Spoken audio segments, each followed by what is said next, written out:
There we go. Welcome to the Gateway Democrats Do Something event. I'm Harvey Ferdman. I'm the founder and co-chair of Gateway Democrats, and Alan Gerber, wherever he is at the moment, doing logistics things, is my co-chair. And give me a moment, I rearranged my notes here, of course. We have a planning committee for today I'd like to acknowledge, but before that, a big thank you to Mike Songer and the CWA for letting us use their hall. Thank you, Mike. You've been very supportive of this group over the years, and hopefully we'll continue our great relationship. Our committee is Dennis Roach, Kathy Chipperfield, Jay, Judy, back at the registration desk, John, Judy, Steve Reed, who's there, and Dennis Lavallee. And I want to thank all those folks for helping to plan all this. Gateway Democrats draws people from the greater St. Louis metropolitan area, Crawford County, Franklin, Jefferson, Lincoln, St. Charles, St. Louis, Warren, and the city of St. Louis. That's what the counties that make up the St. Louis greater metropolitan area. Illinois, there are about 5 counties in downstate Illinois that are considered part of the St. Louis metropolitan area that someday we may expand our invitations into that side as well. We have 20 advocacy groups that have signed up today to present. Some of them are available in the hall, and some are going to be presenting by Zoom. In case you're wondering, we had about a 50-50 sign up between in person and on Zoom. So you'll see that we have a lot of folks who signed up for remote, which is really great to be able to have that presence. We've asked each group to present their mission, their short-term goals, resources they have to accomplish those goals, resources they need to accomplish those goals, and any resources they may have that are shareable with the community or other advocacy groups, and how to sign up to work with their group. We also have 4 keynote speakers scheduled throughout the day. A nationally known pollster, Celinda Lake, Missouri activist Jessica Piper, nationally known civil rights lawyer Denise Lieberman, and much beloved Liberty Bell and her caretaker, Eli Gross.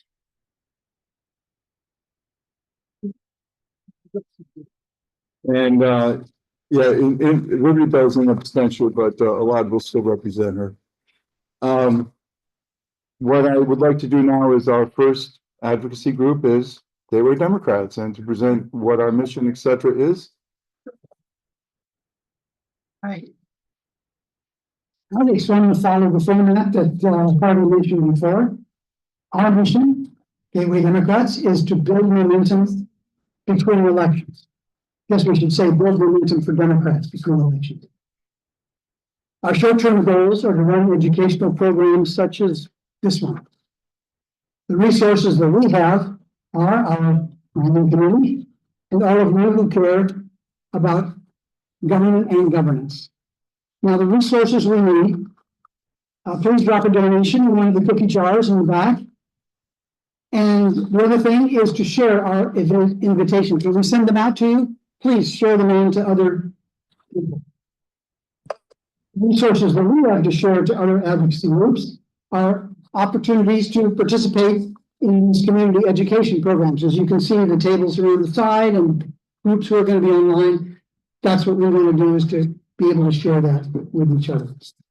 All right, Harvey, you going to introduce? Yeah, we're going to start out with one of our speakers. Is Celinda online? Yes. Okay, who just arrived online from the East Coast, Celinda Lake. Celinda Lake is one of the Democratic Party's leading political strategists. I've asked her to speak to the the effectiveness of advocacy groups. A little bit of a tongue twister for me. So you'll understand why I've asked her that in a moment. Celinda is one of the Democratic Party's leading political strategists. Since its formation, Lake Research Partners has become one of the most respected Democratic polling firms in the country. The firm's work has moved the progressive agenda forward on a variety of issues. She was one of 2 lead pollsters for the 2020 Biden campaign and continues to serve as a pollster to the Democratic National Committee and dozens of Democratic incumbents and challengers at all levels of the electoral process. Celinda and her firm, Lake Research Partners, are known for cutting-edge research on issues including the economy, healthcare, the environment, and education, and have worked for a number of institutions, including the DNC, the Democratic Attorney General's Association, AFL-CIO, SEIU, CWA, where we are now, IAFF, NRDC, Eco-America, NARO, etc. It goes on and on.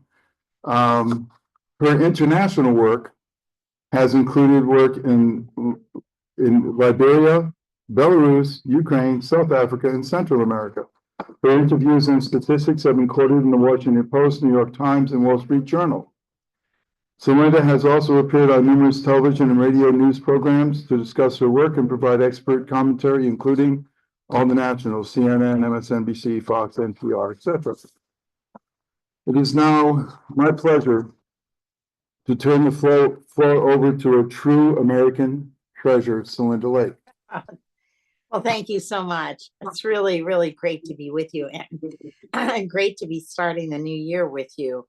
And I think the kind of effort that you all have put together, starting at the grassroots, do something, working together, is exactly what we need everywhere. So I am so excited to be talking with you. I thought what might be useful is to do a little bit of the landscape, and then a little bit about what kinds of approaches work the best, and then leave it open to Q&A.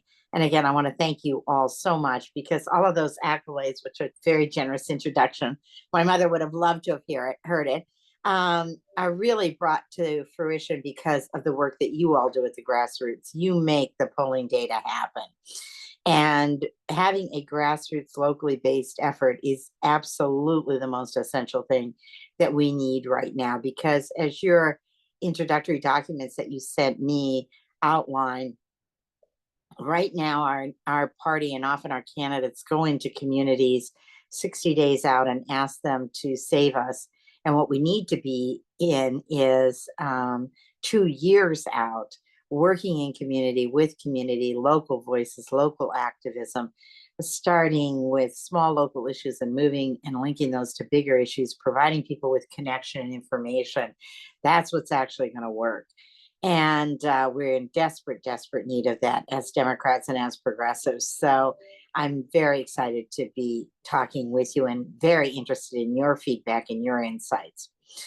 So what's going on? And we have actually just recently done polling in Missouri, done polling in Kansas City and St. Louis. So you all are the experts, but we have some feel for the terrain in which you're working. So first of all, in Missouri and nationwide, the economy is still the #1 issue. It's not a jobs economy as much as a money, a cost economy. And we as progressives and Democrats did not seem to be in touch enough on the costs, rising cost of living for people. We did not seem to be proactive enough. And we had a lot of things we could talk about that we didn't talk enough about. Prescription drug prices, surprise billing. The healthcare area was actually our #1 area for talking about rising costs. In cost of insurance, which is going to be really huge now post the disasters that we're facing, and arbitrary insurance practices, wages, and not talking about wages in terms of jobs, but talking about wages and benefits in terms of cost to people, Medicaid, medical debt, Medicare, and Social Security. The agenda is huge. We actually have a huge agenda to talk about in terms of price and price gouging, and working together to get things more affordable for people. And we are not particularly engaged in that effort. We have a fundamental brand problem. Our economic problem as Democrats and progressives, it's not just about a better message or a little bit of wording change. It's not gotten so bad. It's a fundamental brand problem. And we have to start at the grassroots, and we have to start with action now to help people and stand up for people. The housing issue is also very, very big, and it's not just an urban issue. It's a rural issue as well. I come from rural Montana, for example, and housing prices are absolutely out of control in rural Montana. So talking about the cost of housing, talking about cracking down on VRBOs and rent control. Rent control used to be a really negative term. In fact, frankly, if you wanted to beat a housing initiative 10 years ago, all you had to do was insert the language rent control and you could beat it. Now rent control is wildly, wildly popular with the voters. It's also very, very big with voters under 40. The second thing, and I've mentioned it already, a second big issue, and frankly, in some ways, our strongest issue is healthcare and healthcare costs. People are very, very focused on medical debt. It's a huge issue. We've just released a study if you're interested and want to engage on that issue for a national coalition that we can send to you. Medicaid always been very popular in Missouri for decades, thanks to the work of grassroots and foundations in Missouri and politicians. Medicare is very, very popular. Missouri is an older electorate, as you know. Missouri is an electorate in 2026 that will be older, and they are very concerned about Medicaid, very concerned about using it for nursing home care, caregivers, and helping caregivers both in Medicare and with Medicare and Medicaid dollars. Very, very popular in Missouri, particularly with women voters over 50, which I would argue is one of our key targets. Taxes are a big deal in Missouri. Missouri is very tax sensitive. It's not going to be good enough, frankly, to just talk about taxing the wealthy and billionaires or big corporations and making sure that they pay their fair share. People are very worried about their own taxes, and it's a way that Republicans and conservatives often end run us on the cost of living issue, even on things that people support, like in Kansas City, spending more money on their schools. They still remain very tax sensitive. And the reason that people are tax sensitive is because they're short of money. And so it comes back again to cost of living and the things that the wages that are paid, the costs that people pay is very, very important. The third big issue in our Missouri cities, less so in Missouri statewide, but in the cities, is crime. Crime is a big issue. And in general, people in Missouri are quite insecure, and people in the cities are pretty nervous about everything, particularly St. Louis. They're nervous about crime. They're nervous about the future of the city. They're nervous about wasted money. They're nervous just in general about what the future will bring without the federal dollars. And our urban population's very, very focused on crime, focused on security, focused on and nervous in general. The fourth big issue statewide is education. And there's a link federally as well as locally. So people in Missouri believe strongly that not enough money is spent on education. This is true even though only 28% of the electorate have children under 18. But people are very committed to good public schools. They solidly oppose the elimination of the Department of Education, by the way, including over 40% of Republicans in Missouri and nationwide. People are also very in favor in Missouri of talking about career and job skill training.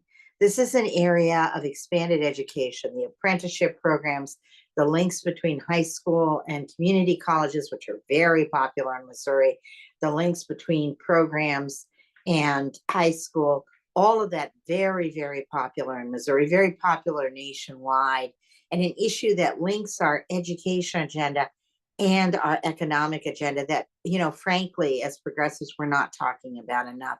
It's wildly popular with the voters.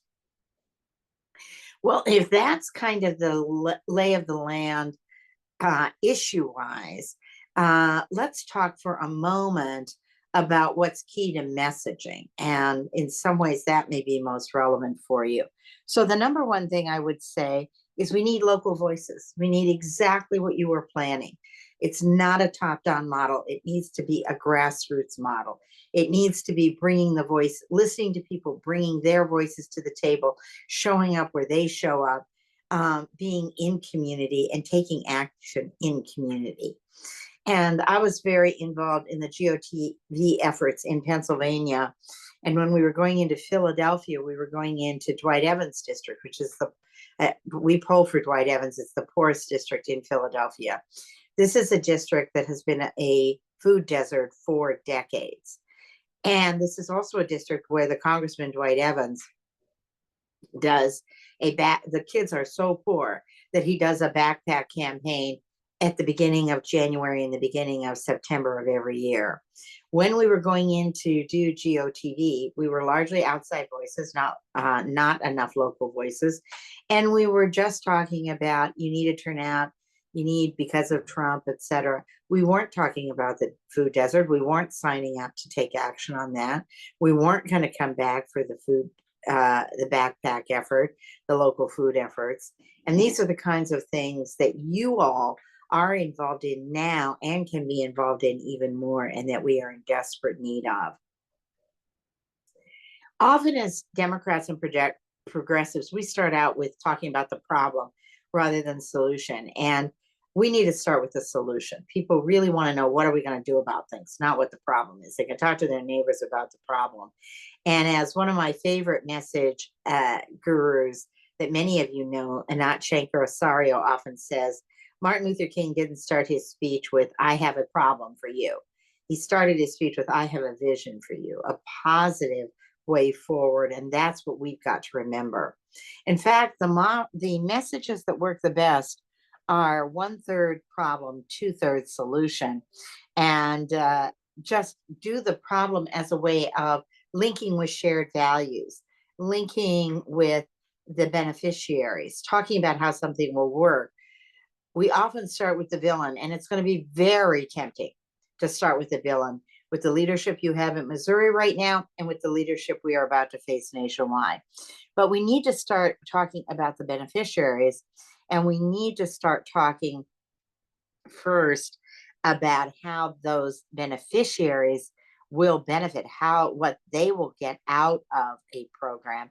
And then what are the barriers? Who are the villains?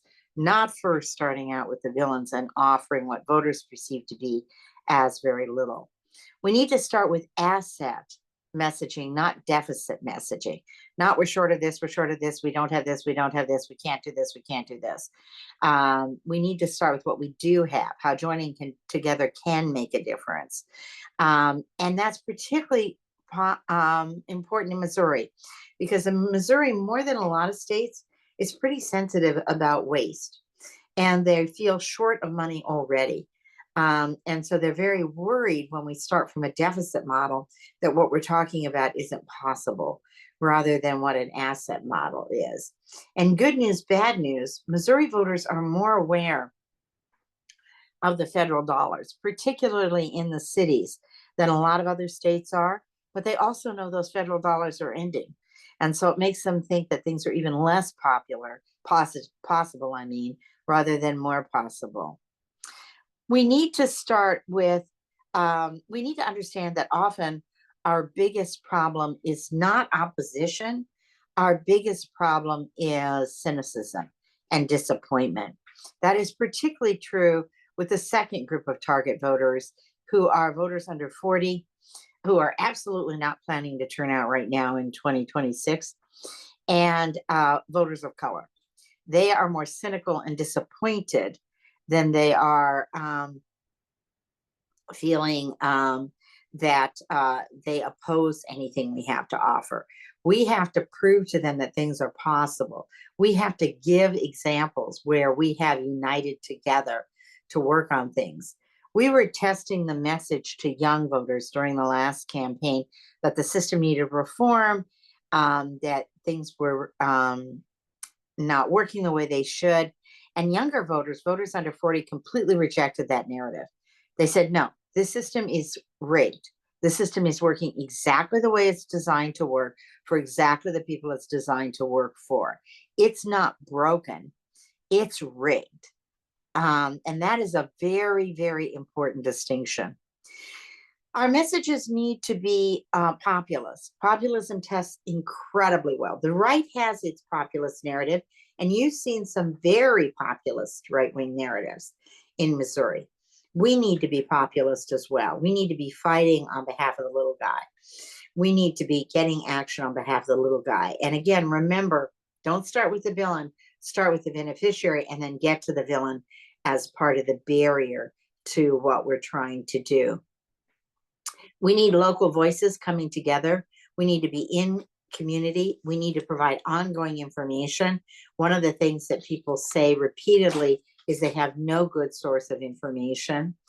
We need multiple ordinary people. We've tested the message where one ordinary person, one person in community is the messenger, but we need our multiple people in community, because people think you can get one person to say anything. The conservatives have their one local person, you have your one local person. It's when we get several people locally reiterating the same message in community, in partnership. We need to bring more local heroes to the table, the people that are like the people that get the awards on CNN, the nurses, the doctors. Nurses, by the way, beloved in Missouri. The firefighters, the local community leaders, the teachers, the janitors. Sometimes it's the ESPN, the ESP people, the education support people, who are even more popular than teachers are. So looking for the local heroes, the head of the food bank, the head of the church group that does X, Y, or Z to bring people together. Finally, in terms of narrative and in terms of target, the two targets to focus on, I think, and I'd be very interested in your feedback on this, are people under 40, particularly younger people under 40 who are voters of color under 40 who are extremely, extremely alienated right now, and very, very alienated with their local elected officials as well as their state elected officials and their federal elected officials. And it's bipartisan alienation. They tend to think there's a lot of both sides isn't here. We think of as being advantage on these issues. They tell us, no, both sides are guilty of this. And then women over 50, particularly non-college educated women, the key swing vote in Missouri. They are very attentive right now. They are very nervous that they voted for the wrong people. They are very security conscious. They are very worried about where things are headed. And they are very, very interested in what is going on in their local communities and where they can make a difference.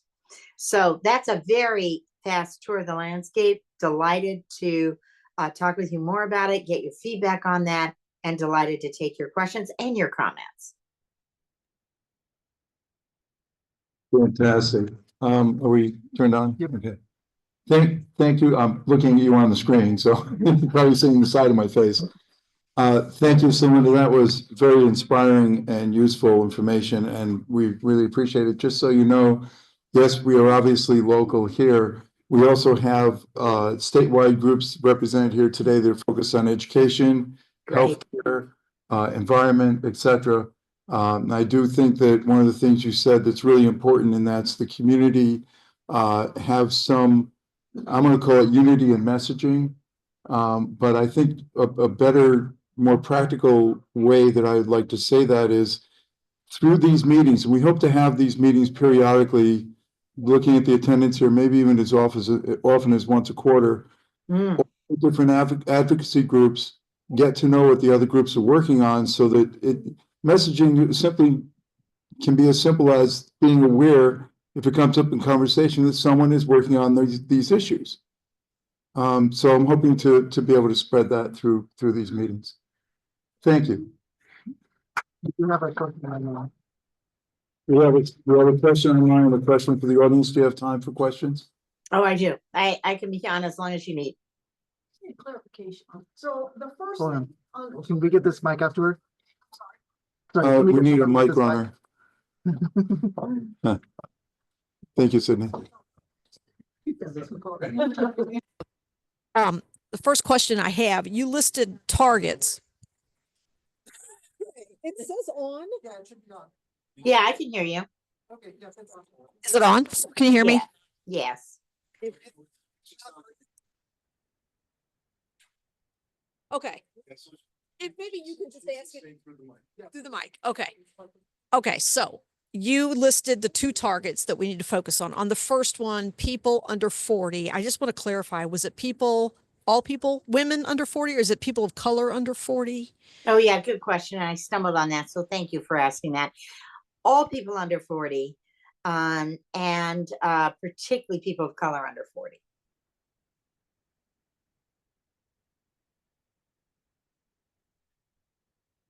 Yeah, Winston, you've got a question. Go ahead.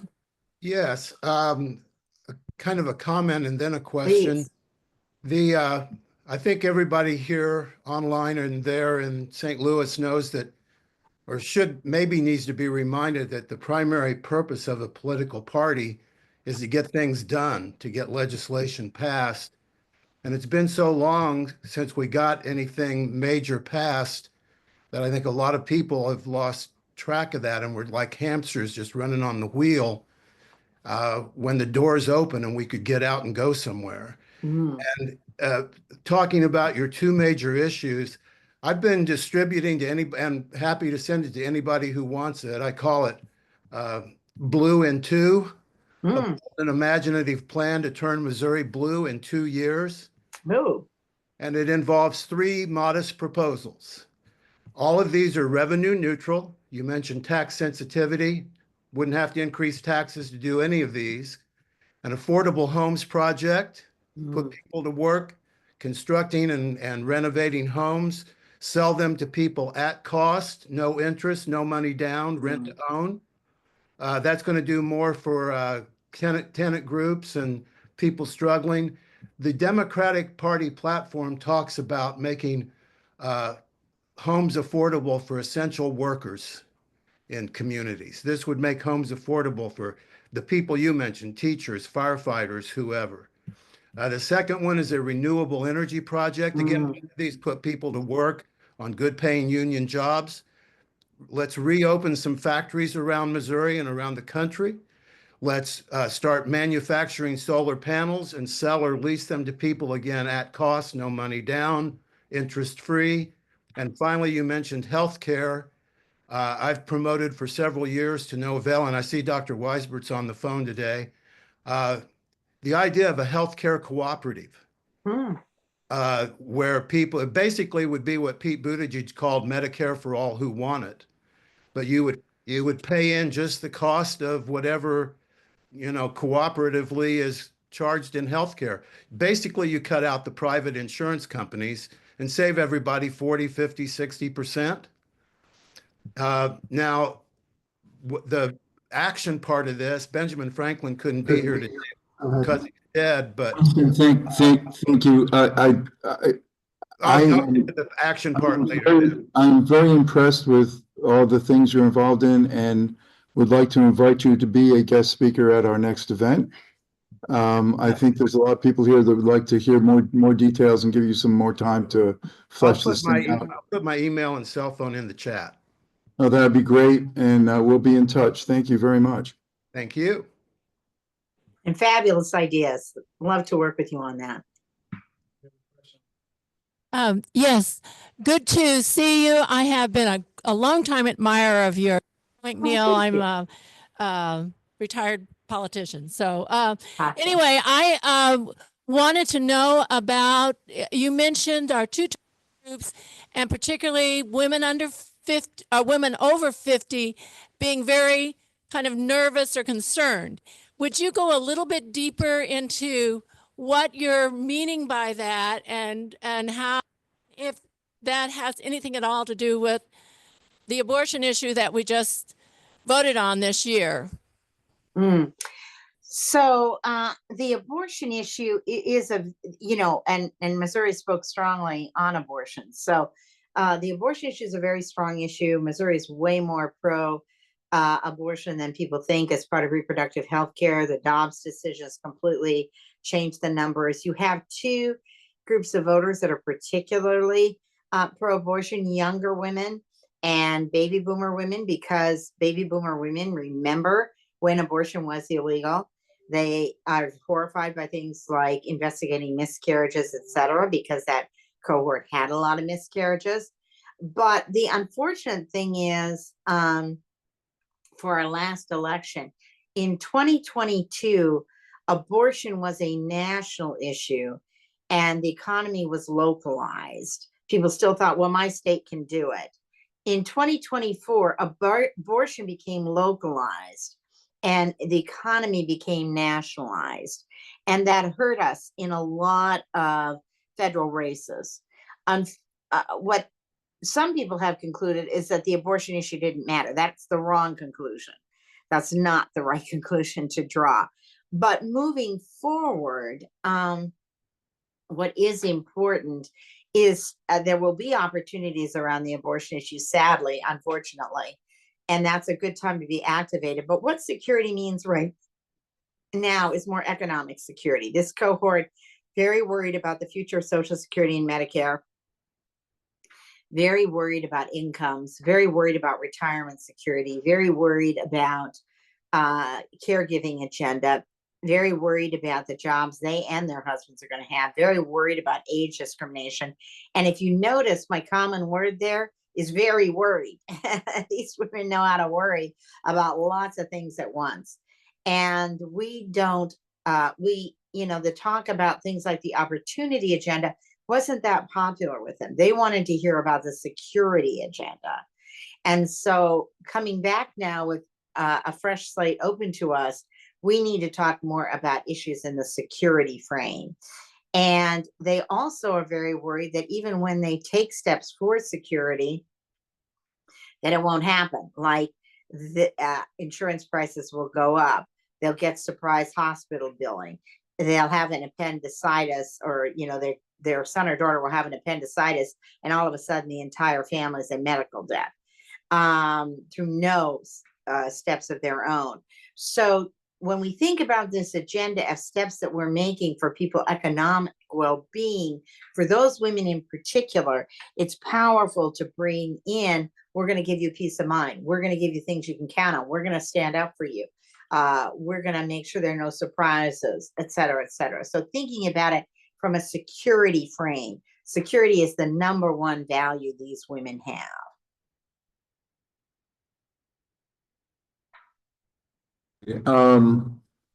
Really appreciate you taking the time, Celinda, and taking the questions. One more. Okay, we're starting to run a little bit behind schedule, but come on down. What's your question? Is Kate Reese, and I'm with Women Dems, which is an organization in Jefferson County. Thank you very much. What I haven't heard when you're talking about messaging is how do we counter disinformation or misinformation? It feels like that's the problem. It is along with everything else. Yeah, it is a huge problem. It is a huge, huge problem. And we are so far behind, it's not even funny. And then we are really behind with older women voters who are getting a constant deluge of misinformation and have very little ability to sort it out. Our women politicians are getting clobbered with it, and our women candidates. So I don't think I can do it adequate justice. And I would love to suggest to you, and I'd be glad to work to connect you if you don't already know her. One of my favorite people worked with She Persisted, and is, I think, one of the top strategists on misinformation, disinformation. Her name is Christina Wilfor. She's brilliant. She'd be a great speaker for a future quarterly meeting for you. But 3 basic points I would make. Number 1, do not repeat the charge. Our side tends to repeat the charge to refute it. All we do is up the exposure to the charge and confuse people when we do that. Number 2, we need to develop bigger infrastructure, and we need to develop people to pass things on to their friends and family. A third of women's top information source is friends and family. Now we could encourage people to get different friends and family, but that's probably not going to be too successful. What we've got to do is penetrate those friends and family networks. And our side tends to hold back. Their side forwards like crazy. I mean, we all know Uncle Joe, the crazy Trumpite who delusions all of us until we unfriend him and don't invite him for Thanksgiving. So we've got to be in those networks. We have got to develop better infrastructure. And then when we're sending information, what's really, really important is to develop multiple voices and multiple sources. And when you can cite something that is said by both like CNN and Fox, that has extra credibility with people. So you've identified a huge problem. It's an hour-long discussion at best. I am not an expert in it, but you couldn't be more right. It's a powerful place to end. And if I can be of any help connecting you to some national resources, that would be great for another quarterly meeting. I'd be delighted to do that. I am very humbled and very grateful to be on this. And thank you so much for all you're doing. Let us know how we can be helpful. And thank you. Thank you very much. Nice round of applause for you, Celinda. Thank you.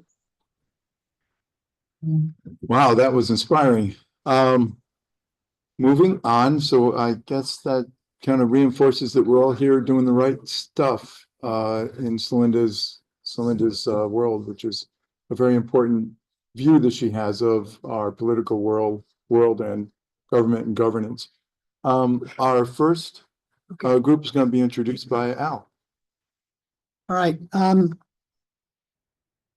What I'd like to do is actually mention the second group, so they can come up and be ready. The second group, if Tony Easter can come on up and sit here, because she'll be second, but I want to mention the first group is Missouri Equity Educational Partnership. And Helen Fleming, come on now.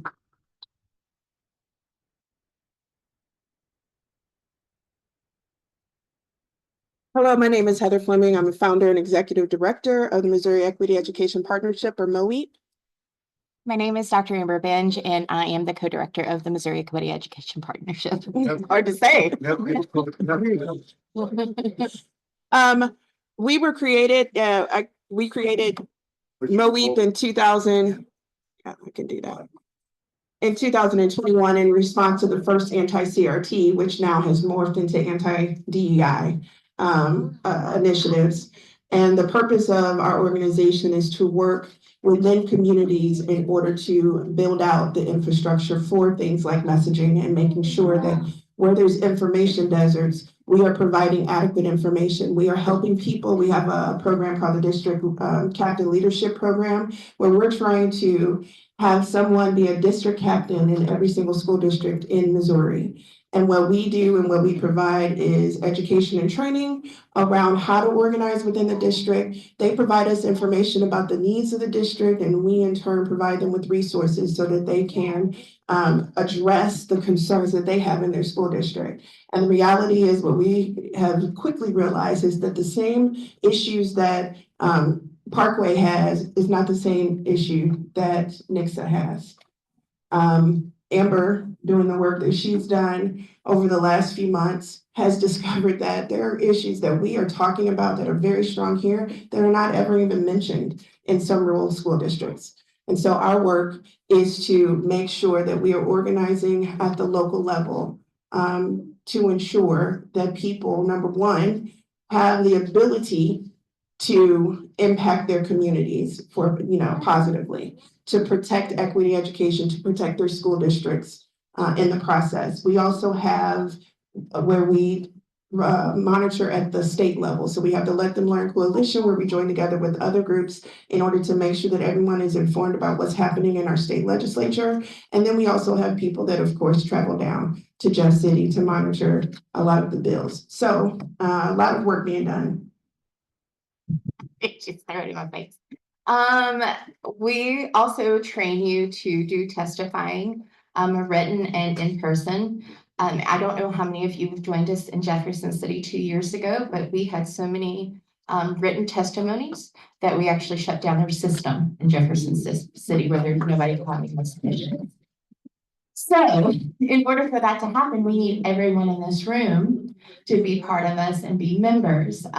With the membership, we have free membership and paid membership, but you get to be a part of a team that's trying to save public education, but also you get training, webinars, workshops, and all of that for your membership. Anything else?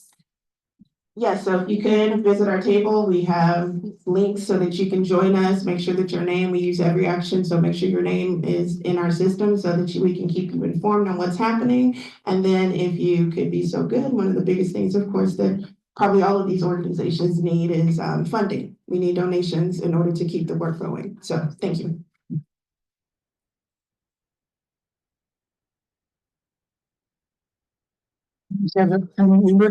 Tony here? Yeah, just give a Okay. moment for, just a moment. We're taking a poll online. Oh, Uh, I don't see Moe. Uh, Yeah, talk to them direct. one of the first ones. Not gonna do it here. Yeah, three. Towards the bottom of the list.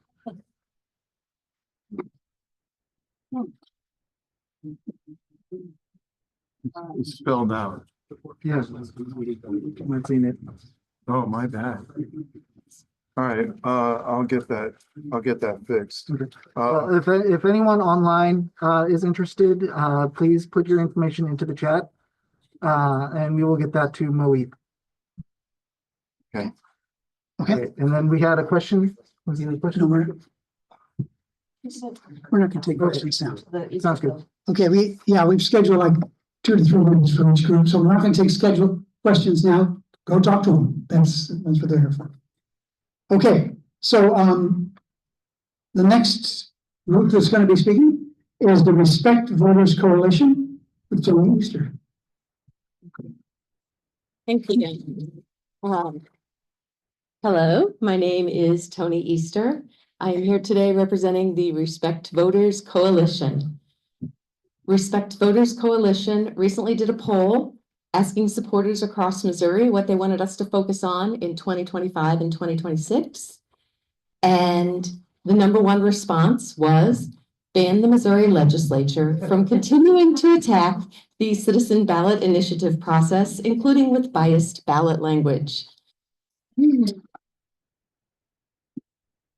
Over 80% of respondents wanted that. When it comes to ballot questions, including democracy reforms, Missouri politicians have weaponized legislation and ballot language to subvert the will of the people. Overturning, tricking, delaying, blocking, taking away Missouri's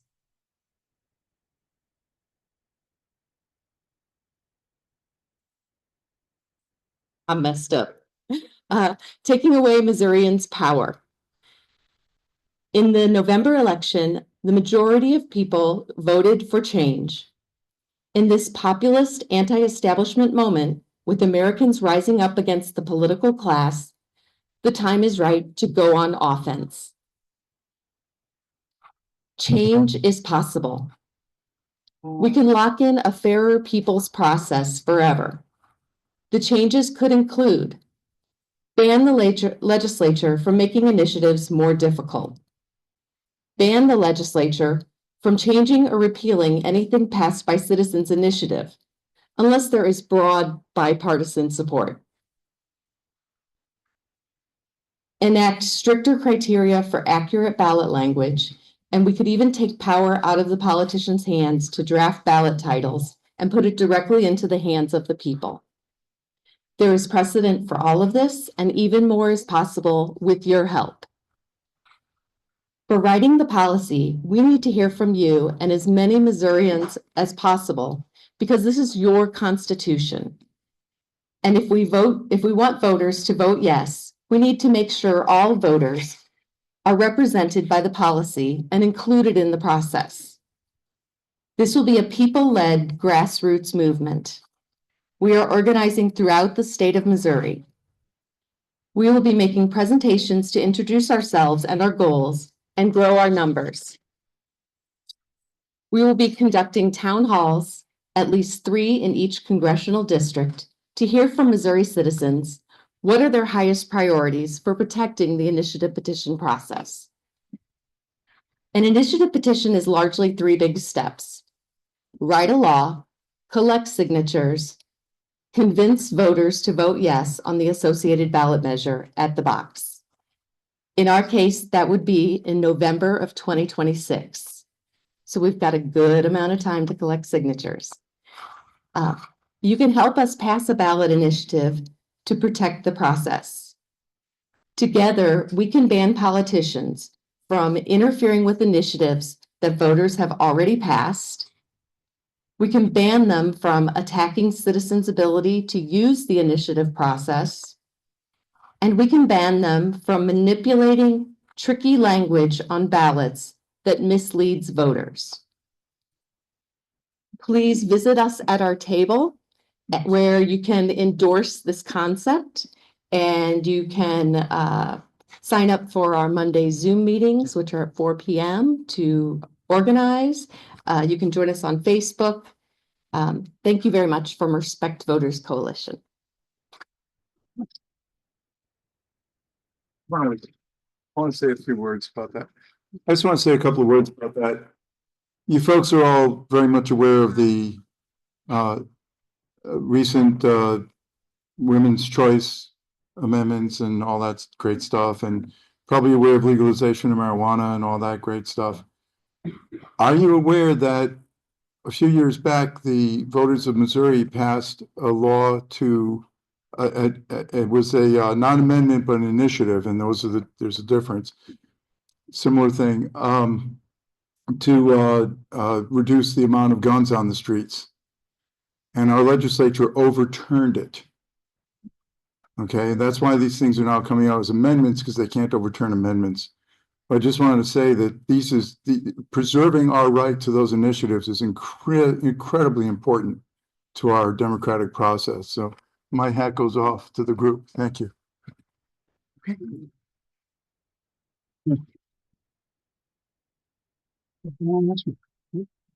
All right, our next group. Our next group is the National Women's Political Caucus, St. Louis branch, and our speaker, Eleanor Webb.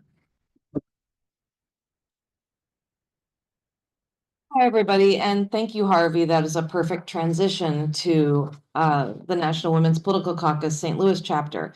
Many of our members were actively involved in gathering signatures towards the amendment, getting on the ballot and helping it pass, working with the broader coalition of women's rights organizations. What we do is to recruit, train, and elect pro-choice women candidates from the St. Louis metro area. We're a national organization, but we focus on St. Louis candidates. We want to make sure we get as many women candidates elected who are going to be fighting to protect the amendment that did end up passing, and not by as much as we had hoped, right? Only 2%. So I think it's a really important lesson. What we need to know is they may not be able to overturn the amendment. I'm sure that's still to be seen, but they're going to pass as much legislation as they can to undermine what that amendment is about. And we need people in Jeff City representing us who are going to fight for our rights. And so that's what we work to do. We have a lot of open to the public events that are no cost. We have membership events. And if you visit us at the table with the purple tablecloth, we'd love to tell you more. We work year-round to raise money and raise awareness and energy around these issues. So please join us. Thanks. Yes. Okay. You all ready? She's ready. All right, so now we're going to go back to the big screen. And one of our keynote speakers. And I took this introduction mostly from her website. This is Jess Piper we're going to hear from. Hello, Jess. Jess is a mother to 5 and grandmother to 3. Kind of and lives on a small farm in the Missouri-Iowa border. She was born and raised in rural America. She received degrees in English and teaching from the University of Arkansas and was an American literature teacher for 16 years. Jess ran for office in 2022 for state representative in HD1, which is in Northwest Missouri. And she was not successful, but she used the experience to organize progressives in rural Missouri. Right now, Jess is the executive director for Blue Missouri and hosts a weekly podcast called Dirt Road Democrat. Can be found wherever you listen to podcasts. Please welcome Jess Piper. Hi, friends. Thank you for having me. It's so nice to see so many friends across the state and so many organizations that I know. And it couldn't be a more perfect segue because the Women's Political Caucus actually supported me in my run in Northwest Missouri. And the person who introduced me was so sweet to say that I absolutely got my butt kicked when I ran, but I learned a whole lot about the state and progressive politics and what we need to do to hopefully take our state back. I've heard a lot about messaging, and I know that you guys know that I'm rural. I live in a town of 480 people. So where you guys might have a district that covers, you know, several neighborhoods, my district covered 4 counties. And so when I was out doing the work and knocking doors, I mean, I was traveling. One time I traveled 7 miles down a dirt road to get to one person, right? So like Heather was saying with MOEP, the things that folks need in St. Louis aren't always the things that folks need out here. But what I have found is progressive people sort of do need the same things. Messaging. I just wrote about this the other day. I don't know if you guys know this, but news deserts. We're seeing more and more news deserts where there are places, there are counties here that don't have a local newspaper. They don't even have, you know, a weekly, much less a daily newspaper. And in news deserts, there was a study that was just put out. It said 91% of all counties that were news deserts went for Trump. 91%. And he won by huge margins, by 54% on average in those news deserts. So this is something we have to break through. And I know the Democratic Party for years has ceded rural parts of America because we thought, well, we can win with the suburbs and, you know, with urban and city areas. And friends, I'm here to tell you that's not working for us, right? In Missouri, we give money to flippable races. And how's that worked for us? We do not have one Democrat elected statewide. And so after I ran, and I didn't receive any money from the party, and I actually did very well raising my own money, so I understand that. I realized that we're not picking the lowest hanging fruit, and that's people in rural areas. There was a study done by Brookings that said if we could just capture 3% more voters in rural districts across the country, we could change national elections. And I'm here to tell you, I knock these doors. There are lots of progressives out here. I said I got my butt whipped, right? Well, I got 1 in 4, 25% of the vote, and I'm pretty progressive. I say things like women should have access to abortion and gay people should be able to get married and school ought to be free, you know, crazy stuff like that.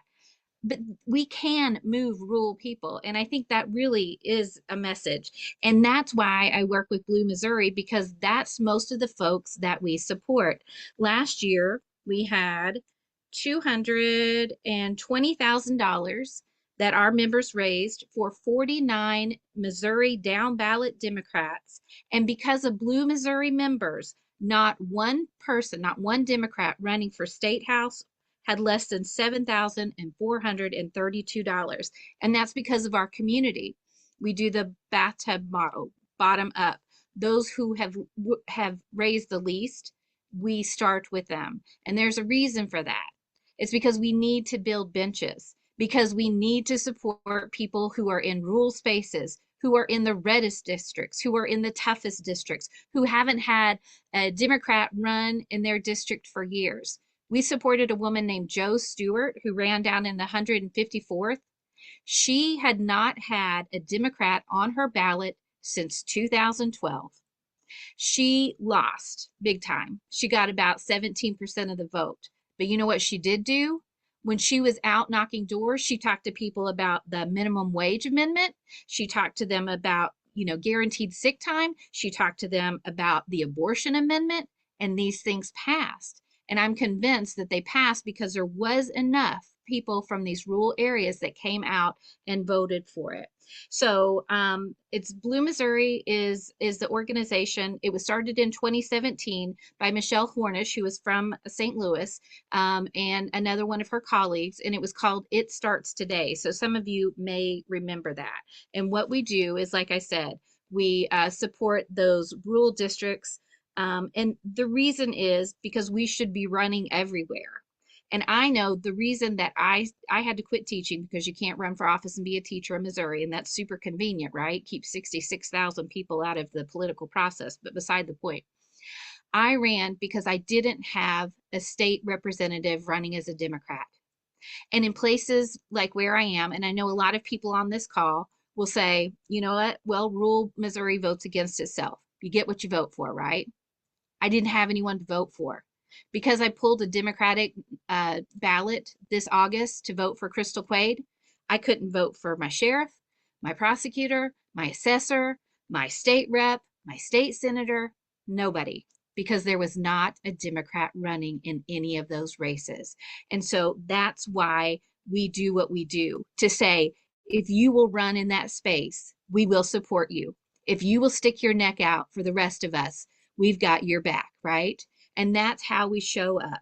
And like I said, we raised $220,000 in this last cycle, and that might seem like chump change, but when I called these nominees, they absolutely cried.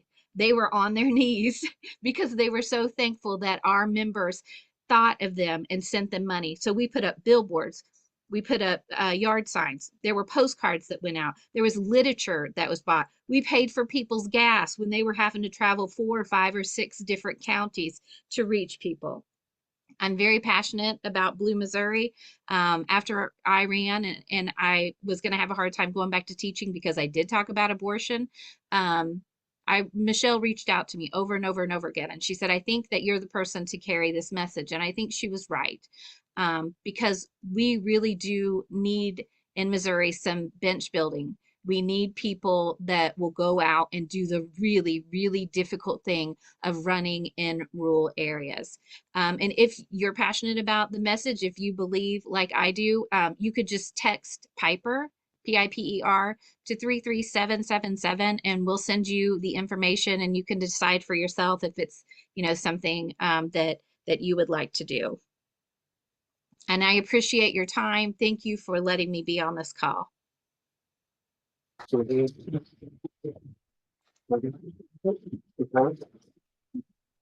majority do it. Did you put the poll? Purple? Not yet. No, let's put the poll in. People don't do that, yeah. Yeah. Okay, Good time. so people are home taking poll. The people who are here, we're gonna take a quick break because we've been going an hour. So bathrooms are back there, tables are all around the side. Let's reconvene in what, 10 minutes? Yeah. We'll be back here in 10 minutes sharp, and our first speaker will be Karen Floyd, so she can be ready to come on up. All right, see you then.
I did. You can see what I did. Okay, let me take a look. The meeting is, I don't know what happened to my sound.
Okay, it's time to reconvene the program, although a lot of the program is you going to the tables, and glad to see that.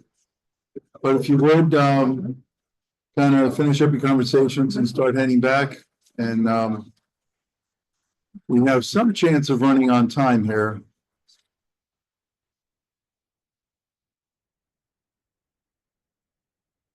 Okay.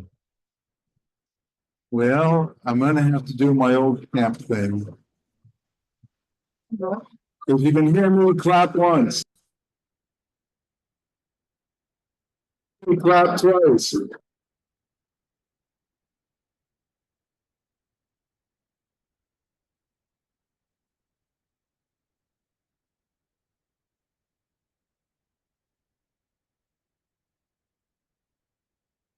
Well, we need to keep going here.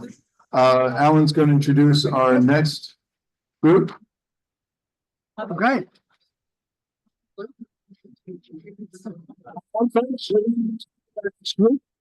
I turned it off, didn't I? Too loud.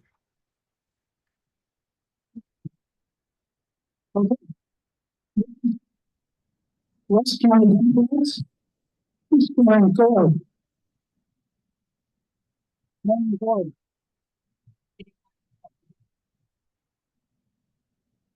Good afternoon. It's nice to be here with like-minded people. I found a friend from Facebook.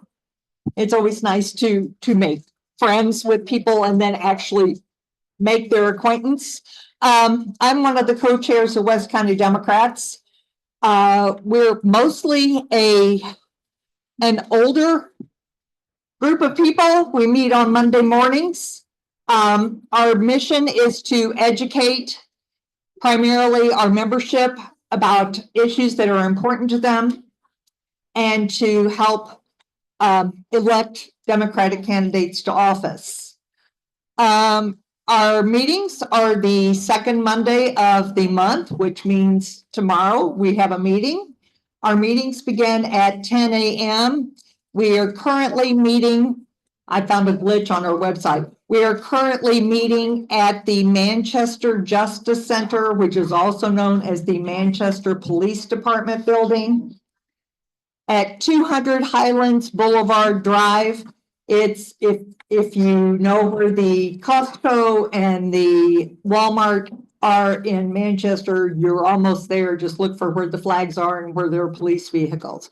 As a matter of fact, I am exhausted with working for candidates for a while, so I've pretty much decided on myself because I'm also the program chair. We're going to work at least the first few months of this year on ways for our members to advocate. Our speaker tomorrow is from Empower, Missouri. They have an awful lot of issues that they are working on. We're having their policy director speak to us.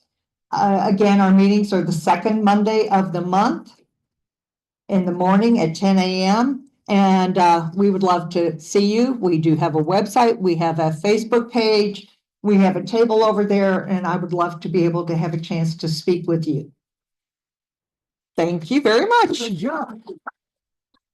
Trying to be compliant. That's great. That's great. Trying to be compliant. Okay, Kathy, and after that, Mary Nichols will go after that one. But right now, representing Indivisible St. Louis, Kathy Chipperfield and Debbie. Thank you. Thank you. Indivisible St. Louis participates in national indivisible programs while pursuing local projects of our own. Our main activities in 2024 were the candidate endorsement process, the book club discussion of the book, The Persuaders, candidate support projects. These are all the Democratic candidates throughout Missouri. The neighbor to neighbor door knocking program to get out people registered to vote who were already Democrats and not voting, and the collaboration with existing organizations that work to promote, to promote democracy. And Debbie will tell you a little bit about what we have planned for this year, etc. Hi, everybody. I'm Debbie Murphy. I'm You can hold the mic if you want. Louder. Yeah. Okay, I'm pretty loud, so I can speak louder. Sorry, I'm Debbie Murphy. I'm one of the co-leaders of Indivisible St. Louis. And this year we are mainly working on the Indivisible Practical Guide to Democracy on the Brink, unfortunately. So the big plan with that is it's our best chance to get through this era with some amount of democracy intact, is to hang on until 2026 and win big in the midterms. The three big plays with that are we will throw in to say no to Project 2025. We'll play hardball whenever we've got Democrats in local city or state office, pushing them to block, delay, and challenge MAGA attacks. and we will work to protect and win elections. Please take the time to read this 27-page guide. There's way more here than I can talk about right now. It's available at our table as a QR code to download, or visit, go online to indivisible.org to find the guide. Thanks a lot. Mary Nichols here? Yep. Where's Mary? Oh, on the wrong side. Okay, great. So she's representing, I think, NWPC, I think that's National Women's Political Caucus, St. Louis Training Institute, Mary Nichols. Thank you. And I want to thank the Gateway Democrats for having this event today. What a great idea to all get to know each other on a less volatile atmosphere, so to speak.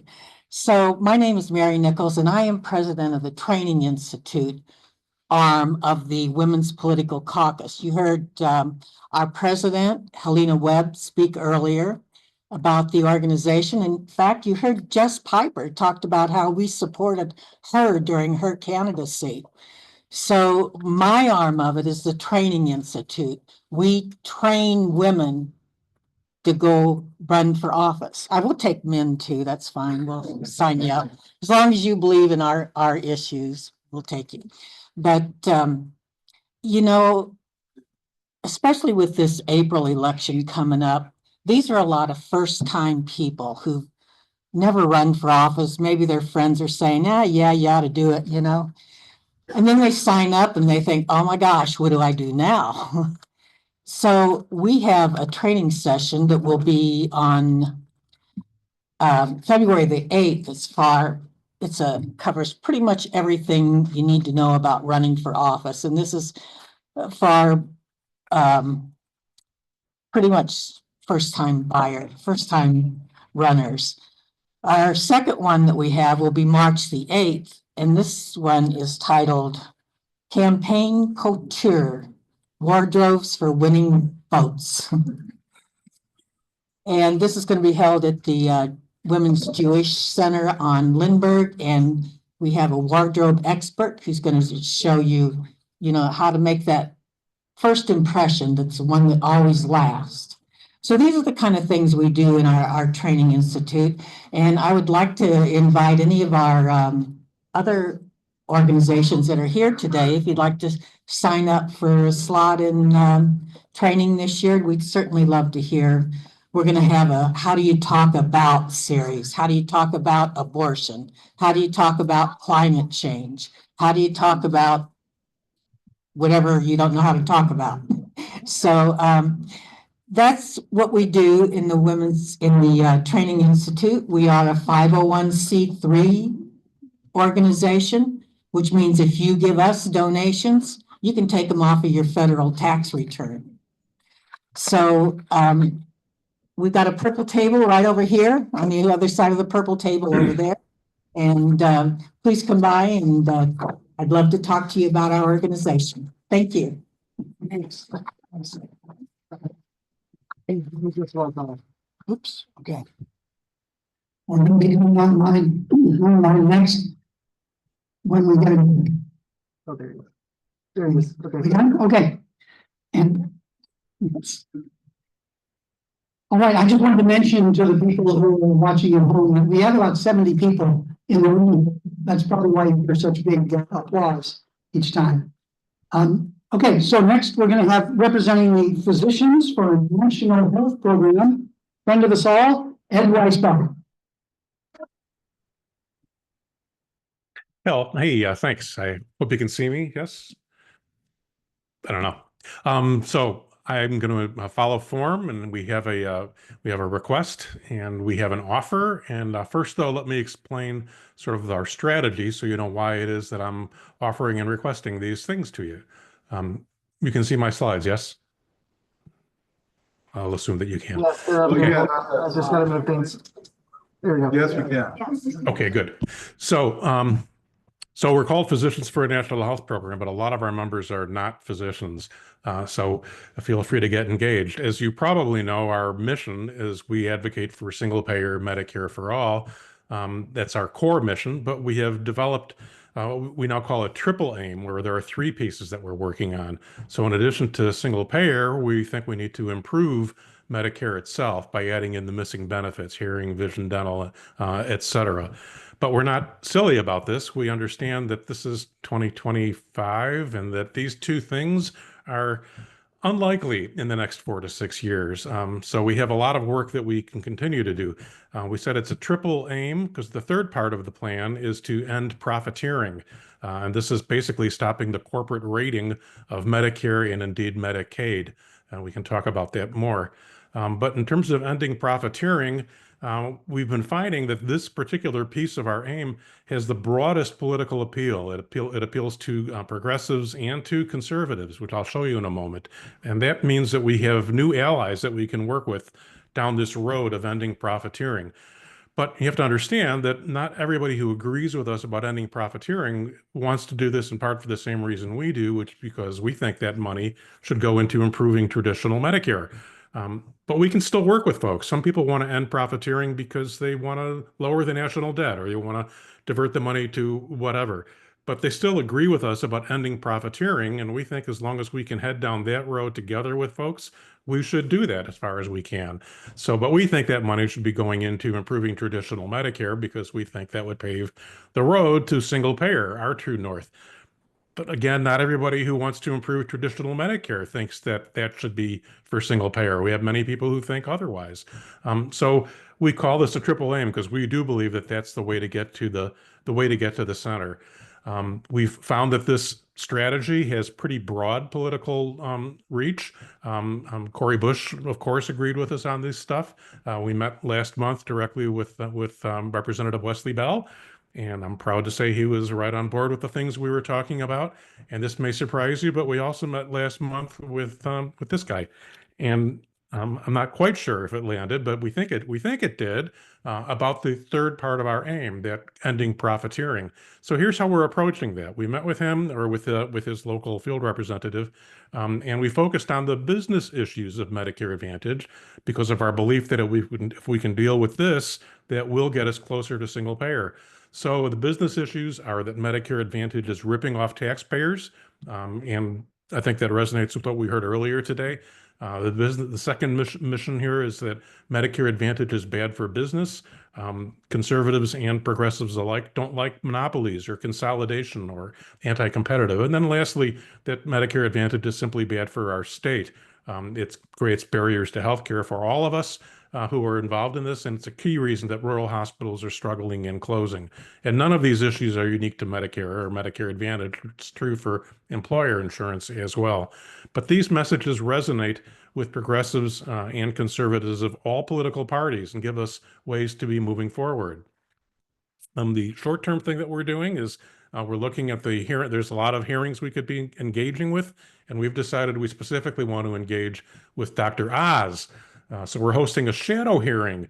We don't know when the real hearing will be because they haven't announced that, but within an hour or two before his actual hearing, or maybe the day before, we're going to have a shadow hearing with a whole host of speakers briefly for an hour or so. Because the issue is, do we think Dr. Oz should be the head of Medicare and Medicaid? Well, we're a group of real doctors and he's a real quack. So we don't think so. Not really. We don't support him.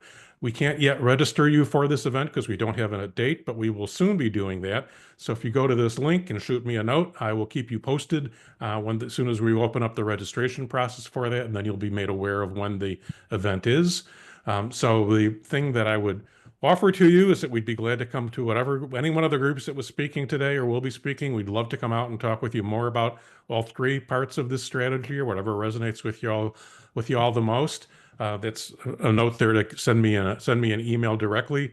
And if you follow us on Facebook, we're not yet fully migrated over to less toxic environments, but that's our link to go to Facebook, and we'll still be putting up events and news there until we change more. And then lastly, of course, sign up for our emails at showmemedicareforall.org, and we'd be glad to keep you posted that way too. Thank you. Great. Thank you. Right, now actually we had scheduled a talk next was going to be by Denise Lieberman, but she isn't feeling well, right? And from Tony's gonna.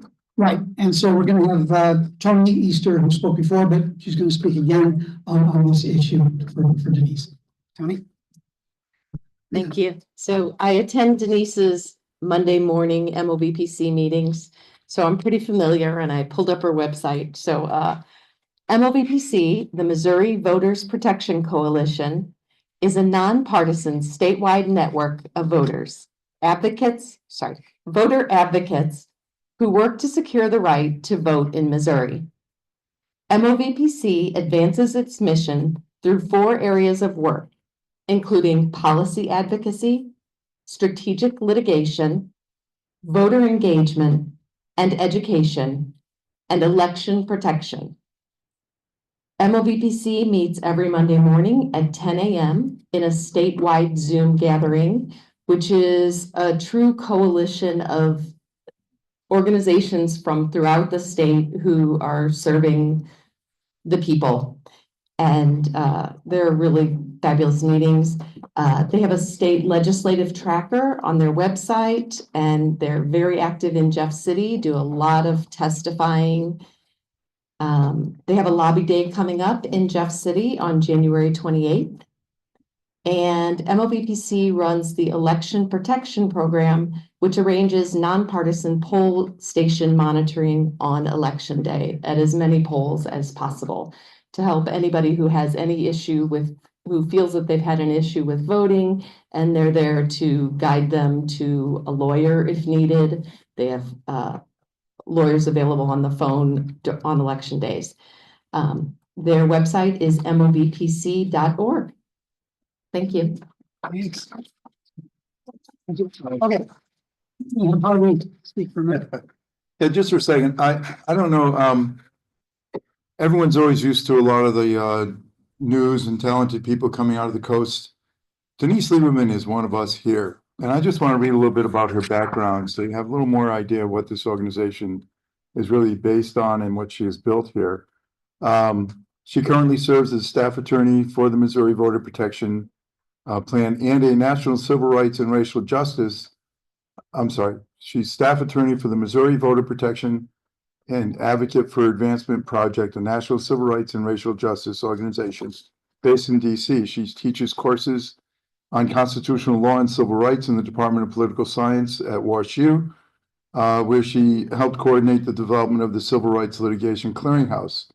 Previously, the legal director of the American Civil Liberties Union of Eastern Missouri, Denise is active in numerous causes supporting equity and civil rights and served as chair of the Individual Rights and Responsibilities Committee of the Bar Association of St. Louis and on several boards in the community. Very, very powerful person, doing some really great work for us all. Okay. Okay.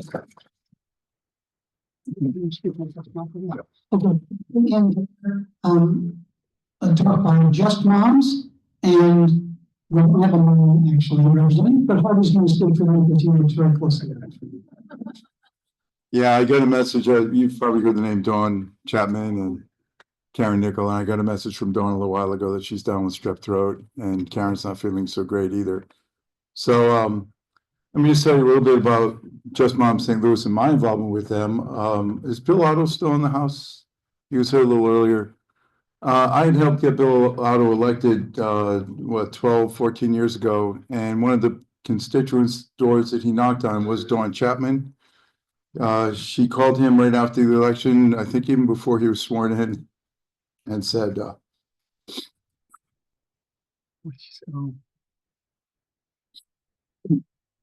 okay. If there's a burning landfill with nuclear waste in it, and Bill called me and said, hey, we'll help out. So I spent the last 12 years working on that, 10 of those years on a daily basis. The last 2 years, I have been working on some other projects. They've done such a great job. They don't need my help anymore, though I'm still consulting. They are now a 501c3. They were successful. We were successful in getting the EPA to overturn just throwing a bunch of dirt on the landfill and walking away. Now the focus is on RICA, which is the Radiation Employees Protection Act, Compensation Act, where people who have worked around the nuclear bombs, et cetera, in the production, a lot of those here in St. Louis, and people who are downwind from the nuclear bomb test sites can get compensation and coverage for medical bills, et cetera. And believe it or not, it's something that Josh Hawley has been very key in trying to get the legislation through to expand RECA to include Missouri. So they're continuing to work on that, and they are now a 501c3. You can find them on the web, Just Moms. They go to DC a lot, and a lot of it's out of pocket, so any donations are really welcome. Great. Thanks, Alan. Thanks, Alan. Okay, the next one is the Great Rivers Environmental Law Center. That's what I was going to mention. Who has helped the moms a lot. Oh, I see. It's been very helpful to the moms. So, Natalie Johnson. Hi, everyone. How are we doing this afternoon? Feeling energized. Well, I have the pleasure of being the new executive director of Great Rivers Environmental Law Center. I say new, but I've been around for, I guess, a year now, this January. And who we are a 501c3 that provides low cost and free legal services to individuals, community organizations, working to protect and enhance the environment and public health. So what does that mean? I mean, everyone answers to the law. Maybe it doesn't always work out the way that we want it to, but it is something that does hold us accountable. And we use that tool, that's our power. And we want to help other groups and individuals to harness that power, because very often legal services, they're inaccessible. And that's something that we pride ourselves as being able to do.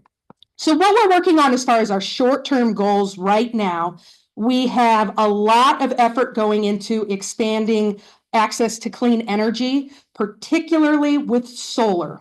We have seen a lot of barriers in Missouri right now preventing people from putting solar arrays on their roof and community solar. So that is one of the areas that we're working on, if that intrigues you.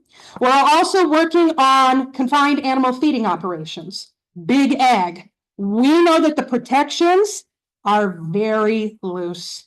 And so we are working on the advocacy to see what we can do to strengthen those regulations.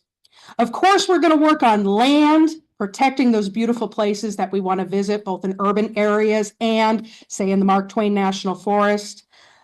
Safe drinking water. We helped with the Get Lead Out of the Schools Act, and now we are working on enforcement and making sure that that is followed all the way through. But I think one of the things that excites me the most about our work, we try to be there for the communities. And when it comes to environmental justice and people just don't know how to use their voice, they're looking at these permits, they know that these agencies might be failing us. We're there to help give that legal resource, that legal tool to help overcome that. Make sure our administrative agencies are held accountable. So what we can do for you, we have an awesome team of attorneys. We do litigation, but we also do just consultation. Sometimes you just need kind of that thought partner, and we want to be there with you. We also do different policy setting exercises. We want to hear from you and the community about what you need, and we to act as a resource for you. And so I'm looking for clients. Our organization is looking for those that are going to help make an impact, and not just for like one person, something that's going to be statewide, national wide. We want to get in there and we want to get our hands dirty. So look us up, Great Rivers Environmental Law Center, greatriverslaw.org, 314-231-4181. And again, I'm Natalie Johnson. I'm sitting and hanging out over there, but I hope I meet you all, if not today, at some other time. We're eager to work together. So thank you all. Oh, good. All right. One that's two after this is Rita Fitzgerald. Rita Fitz. I can't tell what the last part says. It's Gerald, great. Okay, but now we're gonna have from Irresistible Community Builders, Tom Bradford.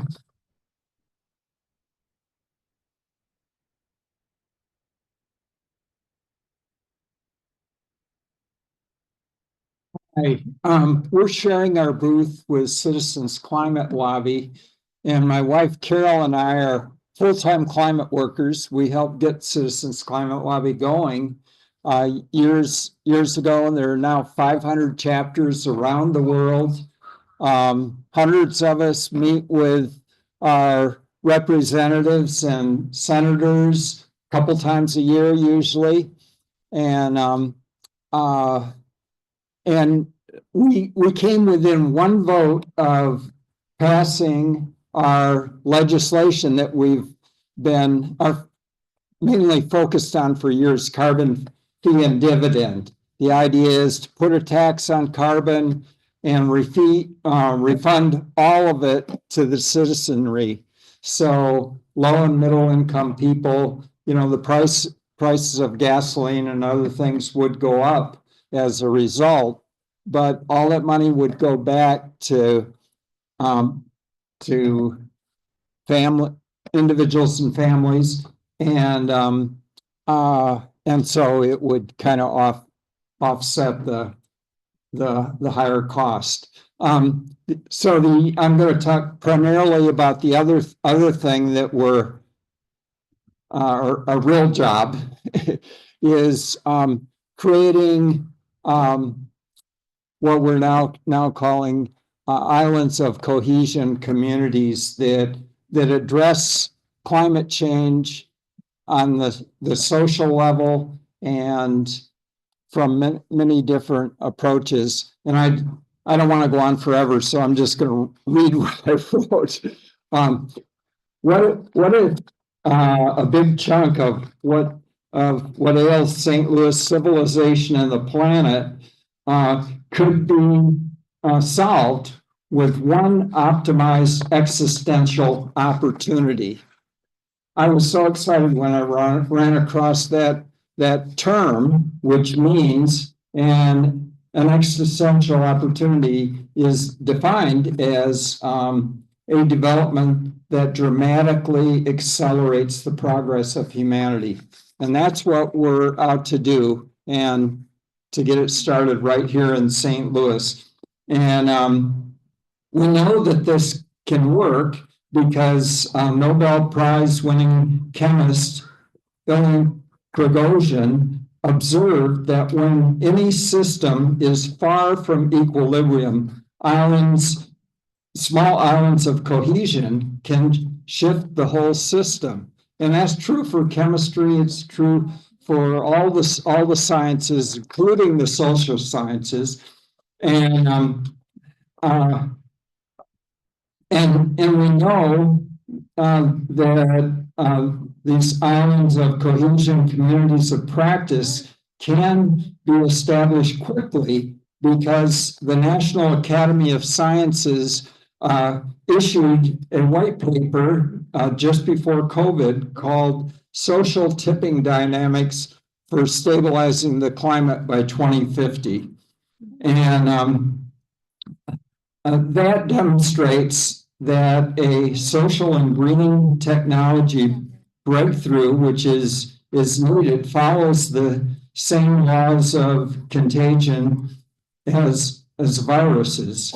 The problem was that the paper came out right before COVID, and at that point, only a handful of people, as we discovered, really understood the laws of contagion. And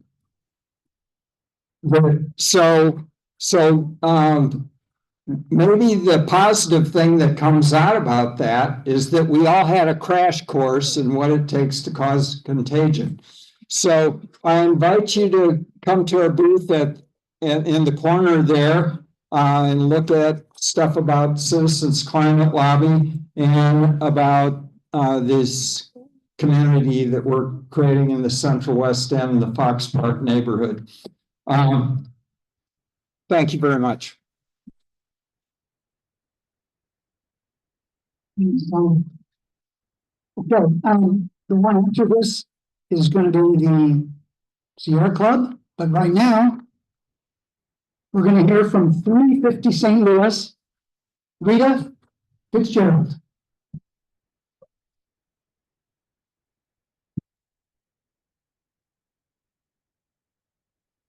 Thank you. I'm happy to be here. Thank you. Happy New Year. Little, I should keep my mouth closer. There we go. Okay.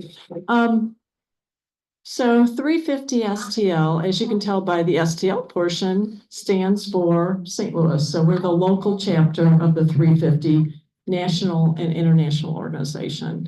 The other portion, the 350, isn't always so clear. So 350 stands for the safe amount of carbon dioxide in the atmosphere. So that is 350 parts per million. As of November 2024, it's up to 428.86, and we're getting hotter and hotter.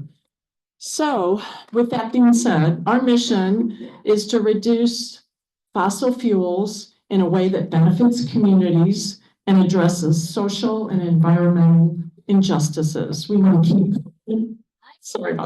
keep carbon in the ground, phasing out mining and coal and drilling for oil, and phasing in renewable energy. One of the main 350 org and the 350 STL goals this year is to join and coordinate with as many like-minded groups and people and building a large and a strong coalition. So we need to educate people about climate and the great importance of voting in every election at every level to accomplish this goal. This past week, I was in a meeting where they talked about SURGE. And I don't know how many of you have heard about SURGE. It was new to me, but it's Stand Up for Racial Justice. And it's a group that is trying to inform people and interrupt racism and take power away from the people they're trying to break us apart. And I kind of like the concept. I'm going to go to a few more meetings to get more information. But 350 STL is also forming plans to initiate an on-campus climate and voter education program. And you're probably asking me, why are we doing a commuter campus program? But as you know, for the Missouri voter laws, voter ID laws, we've been greatly limited in the amount of IDs that we can use. And one of those is a driver's license. And every commuter at local colleges has a driver's license. So that's why we were keen on their campuses this whole year and last year as we tried to register voters. Now we somehow that we need to go a little step further, and that is to educate them. We tried doing a little bit of that, but obviously not enough. So, so with this new administration coming in, we are going back to the dark ages as far as climate. And so we need to hold the ground and we have to hold on until the midterms. So with climate and voter education programs, we can make a difference in the outcome of the midterms. So join 350 STL as we would like to join all of you. Thanks so much. Our table is right over in the corner there with the beige table combined stop by. Thanks so much. Thank you. Thanks, Lisa. Thank you. All right, and next we have from the Missouri Sierra Club, Stephanie Tom. Hello, I'm Stephanie Todd with the Missouri Sierra Club, and our mission is to explore, enjoy, and protect the planet. And the Missouri chapter priorities are advanced climate solutions. We want to go to 100% clean energy, protect land, and which is, you know, air, water, and protect the land, air, and water. And also get outdoors. We do a lot of outings and try to get people to see the benefits of the outdoors and act for justice. So we are both a 501c4 and a 501c3. So we can pursue political activities such as door-to-door canvassing and phone calls. And I don't know if you've seen, but recently, a few days ago, Musk made a post on Twitter to defund the Sierra Club. First off, we don't get any government funds. We don't even apply for grants because we sue the government too much.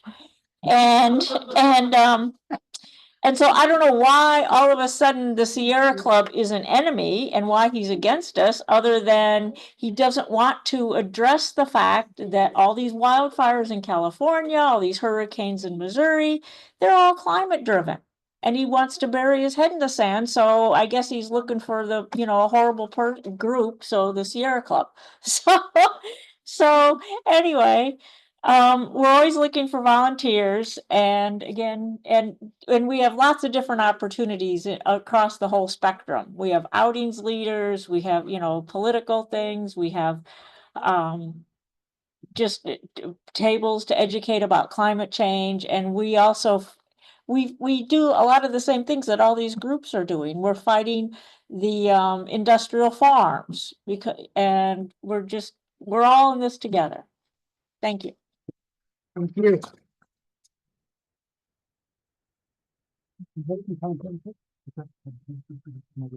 Okay. All right. Our next one. From Moms Demand Action for Gun Sense in America. Kathy Gilbert.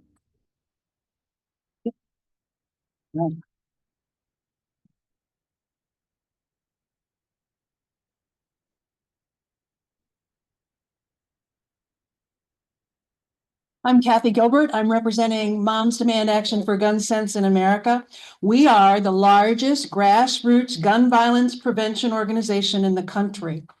We're part of Everytown for Gun Safety, Students Demand Action, Mayors Against Gun, and Everytown Survivors Network. Together, we have 10 million supporters across the country. You probably know that every day, more than 120 Americans are killed by guns, and more than twice that number are wounded. Gun violence is the leading cause of death for American children. Moms Demand Action is working to end this public health crisis. We view our work as critically important here in Missouri, which has some of the loosest gun laws in the country, and consequently, some of the highest gun violence, death, and suicide rates. Both at the federal and state level, we advocate for legislation such as universal background checks, red flag laws, laws to disarm domestic abusers, ban on assault weapons, and safe storage of all firearms. We have two groups active in the St. Louis area, one in the county and one in the city. Our county group meets at the Manchester Justice Center, and our next meeting is coming up Wednesday, the 15th. We'd invite all of you to join us. We have a city group that meets on Saturdays. Their next meeting is at the Kings Highway branch of the library, 10 o'clock on January 18th, 10 o'clock in the morning. You can get more information about us at momsdemandaction.org, and you can find out about all of our activities, all of our meetings, and we also have a lot of remote meetings on topics such as legislation coming up in Missouri. We don't have many laws that we can say we have advanced that are positive for Missouri, but what we have been successful at so far is preventing some bad gun laws. We know that pre-legislation already introduced is to take away the ban on gun silencers so that folks who go to gun ranges don't have their hearing impaired. So a lot of our work is advocating at the legislature level against laws introduced by some of our legislators. So we have the red tablecloth in the back. So I hope you'll stop by our table, get some more information about us. Join us. What we need from you is your support, your physical support. Go to Jeff City with us. We're going April 1st for our advocacy day. We'll send you updates on contacting your legislators. We need you. We're funded pretty well. We need you. Thanks. Thank you, Barbara. All right, next. Some of us here are committeemen from St. Louis County, and we're all part of the St. Louis County Democrats, and our executive director will speak next, Mr. John Bosch.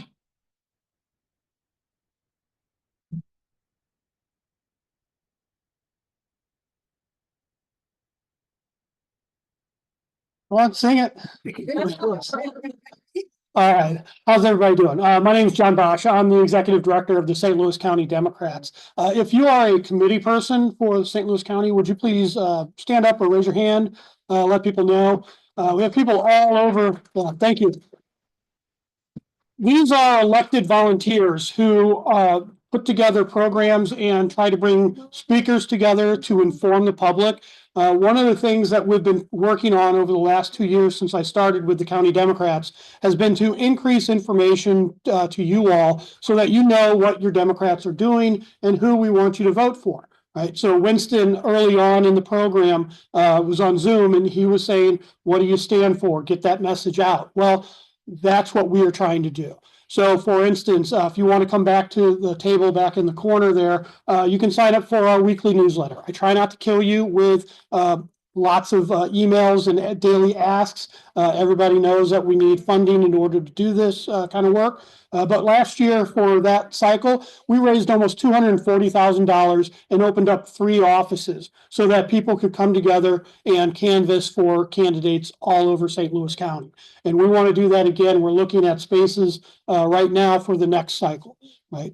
This is a continuing thing, but it's also somewhat of a new thing, right?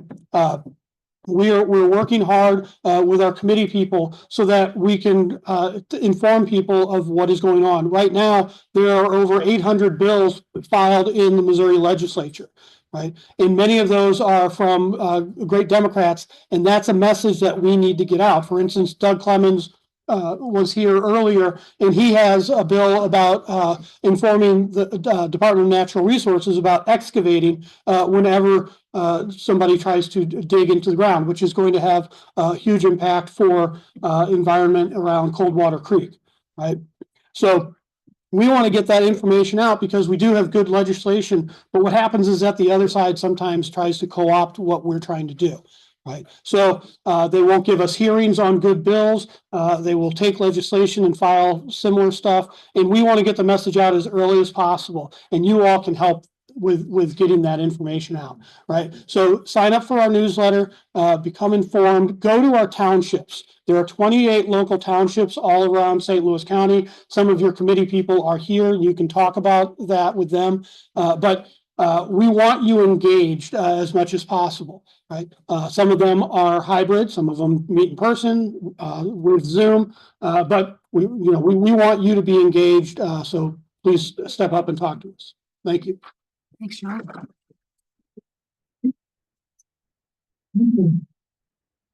All right. So the last 2 actually will have the same speaker, and they are the League of Women Voters St. Charles Unit and Indivisible We Will Persist. Don Crozier. Don.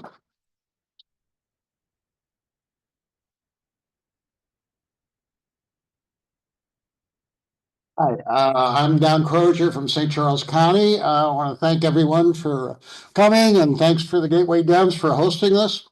We're the League of Women Voters has been there. Our thing is educating voters and registering voters.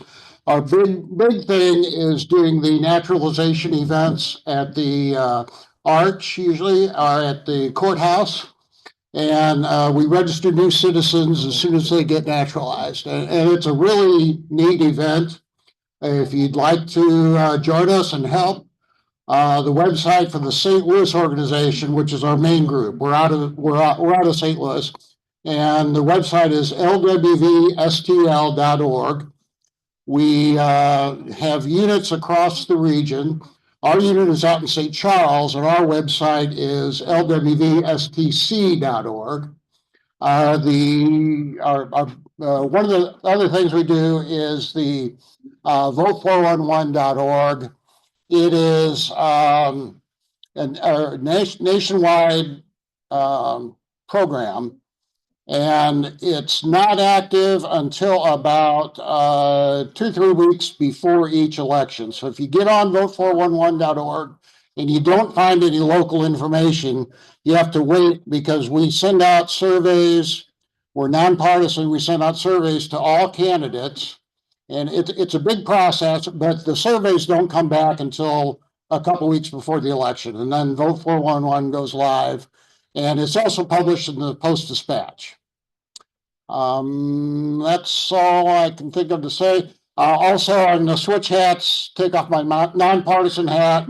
I'm also one of the co-leaders of Indivisible We Will Persist, and that's we work with Indivisible St. Louis. It was started out in Lake St. Louis, and our events are in typically oriented to Western St. Charles County. That's about all. Thank you very much.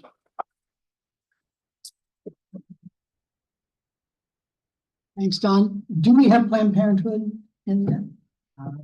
Not seeing them doing. Okay, we did have Planned Parenthood scheduled. They haven't been able to connect in. We've been getting like emails and stuff, but so unfortunately we won't be able to say. I'll let Harvey take over for a few final remarks. Okay, well, I hope you found this useful, valuable.